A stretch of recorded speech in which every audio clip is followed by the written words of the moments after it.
just want to start with a common sense question. I think it's common sense. This comes from my home builders. But first, let me ask, what's the cost of implementing this new rule? Just quickly, give me a range. Our draft economic analysis, which is out for public comment, estimates between, I can look up the exact numbers, but somewhere between $100 million and $200 million. $100 to $200 million. So are my home builders going to have to get more permits or fewer permits after this rule? This is based on... Or the permits just get more expensive? This is based on the observation that Assistant Secretary Darcy said earlier, that when we went back and looked at the jurisdictional determinations made under the 2008 guidance, we saw that maybe about 3% would increase. So you're going to increase the jurisdiction of the EPA and the Army Corps of Engineers? No, these would be because of the... And so that's going to lead to more cost. Here's my common sense question. There's a whole industry that tries to deal with these regulations, and I know you spend a lot of your time and resources and money, which is taxpayer money, trying to protect the environment and our waterways. Wouldn't it be more effective just to set the guidelines for the home builders to follow and not require them to get permits?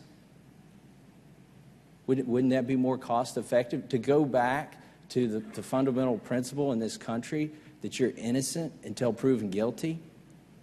Why don't we assume that they're good actors until you find out otherwise? Why does everybody have to ask Mother May I to the EPA and the Army Corps of Engineers if they just want to build a home for somebody?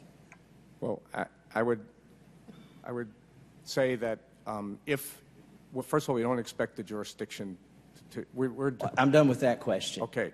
What about the idea of just setting the rules, and if the home builders abide by the rules? The permit that they would need would be the authorization to discharge pollutants or fill into the water. Yeah, I'm not talking about permits. The question here is, if they don't discharge pollutants, why do they need a permit? They don't.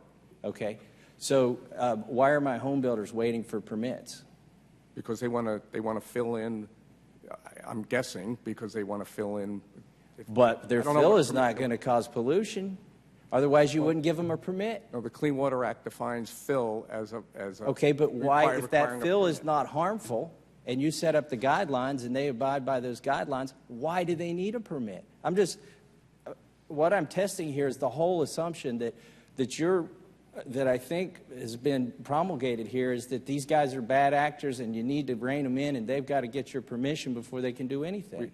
We don't think they're bad actors. We think they do amazing I don't think they are either. They're building homes, but they can't do it in my district because they're waiting months for permits, and some of this stuff's not even developable. Look, I want to go to agriculture here. Why did you seek to narrow down to 56 the number of agricultural farming practices?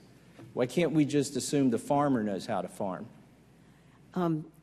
Congressman, in the interpretive rule that accompanied this proposed rule, we worked with the Department of Agriculture and the Conservation Service to list 56 practices that are currently undertaken. So you worked with organizations in Washington, D.C. That's great. But why don't we trust the farmers back home that they know what the practices are and assume there might be more than 56 things you have to do to farm?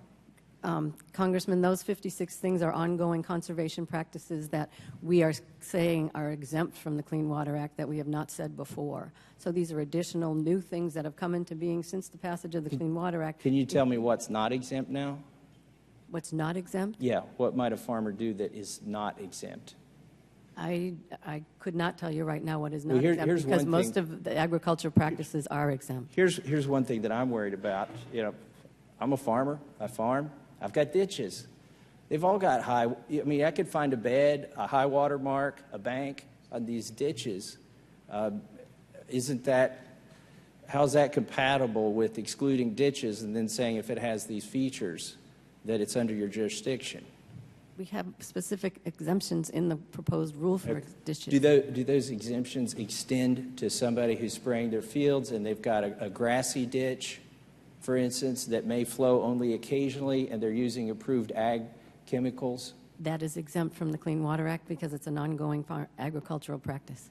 That's comforting to hear, that none of my farmers will have to get a permit. This is what you're saying, correct?